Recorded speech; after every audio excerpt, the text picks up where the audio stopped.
Certo, anche perché, direttore, lei ci parlava di una certa maturità dei risparmiatori, però mi permetto anche merito vostro perché credo che sia anche il frutto della comunicazione che voi avete nei confronti dei vostri risparmiatori, ovvero voi come Solidarietà Veneto chiaramente in parte investite anche nel mercato azionario, probabilmente avete comunicato in maniera corretta che non è l'unico settore in cui investite. Anzi, il risparmiatore sa che qualsiasi comparto scelga ha certa propensione di rischio. Non so se riesco a farmi Sì, capire sì, con queste parole, giusto? Cioè, non è che uno dice chissà dove ho sì. messo i soldi, adesso li perdo tutti, chiamo Solidarietà Veneto, chiedo subito qualche cosa.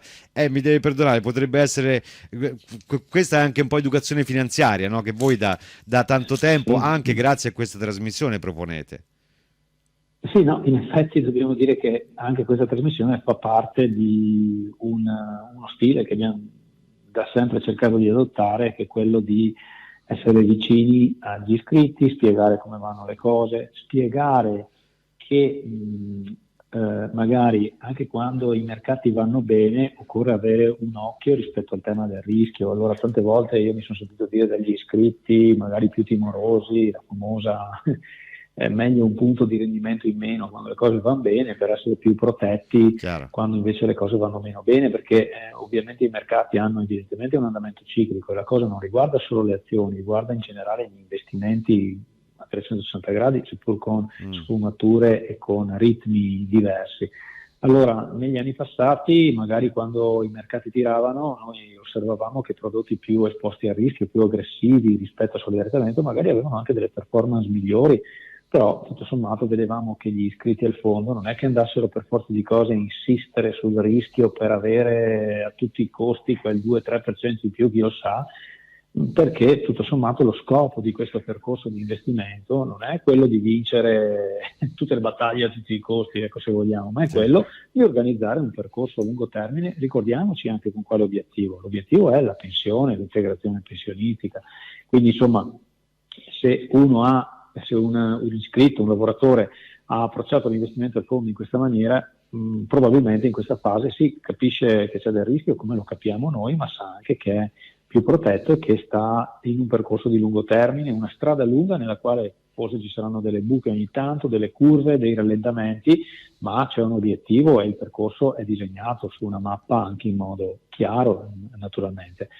Certo, diversa la situazione naturalmente per gli iscritti al fondo da chi è più distante dalla pensione, da chi invece è più vicino al prelievo finale, diversa la situazione da chi ha fatto questa tipologia di risparmio rispetto invece magari a chi per suo conto ha investito nel breve termine in un fondo azionario o aspetti di Sì. questo tipo. Solidariamente ha caratteristiche diverse che portano anzitutto, lo sottolineo, a una maggiore protezione anche nel breve termine. 2 o 3 esempi così, al di là dell'informazione fatta e i punti di contatto, ma banalmente l'esposizione azionaria di solidarietà è mediamente inferiore a quella di prodotti proposti da competitor. La stessa anche durata dei titoli obbligazionari che sono inseriti nel portafoglio, nei vari portafogli, è mediamente più breve rispetto ad altre forme di risparmio e questo comporta che quando ci sono oscillazioni di tassi il valore di queste obbligazioni rimanga un po' più stabile, dopodiché si è diversificato nel tempo nell'economia reale, anche nelle diverse divise. Pensiamo adesso in un periodo come questo, il Mm. dollaro come l'oro in Ah fondo sì, diventa bene certo. diffuso, tutti comprano dollari, tutti, insomma, il Chi può? dollaro, Chi può? c'è più fame per il dollaro, ecco.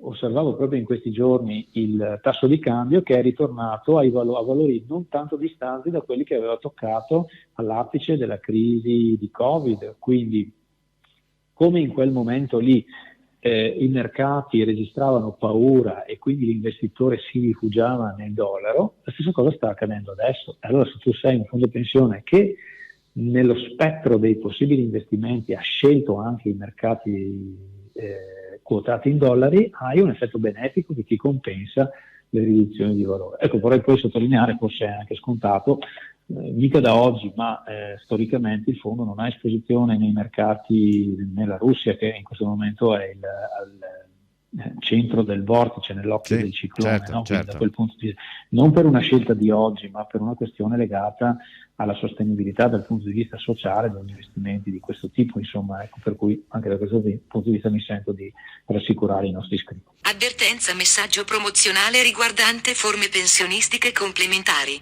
Prima dell'adesione leggere la documentazione prevista da Codip. I rendimenti passati non sono necessariamente indicativi di quelli futuri.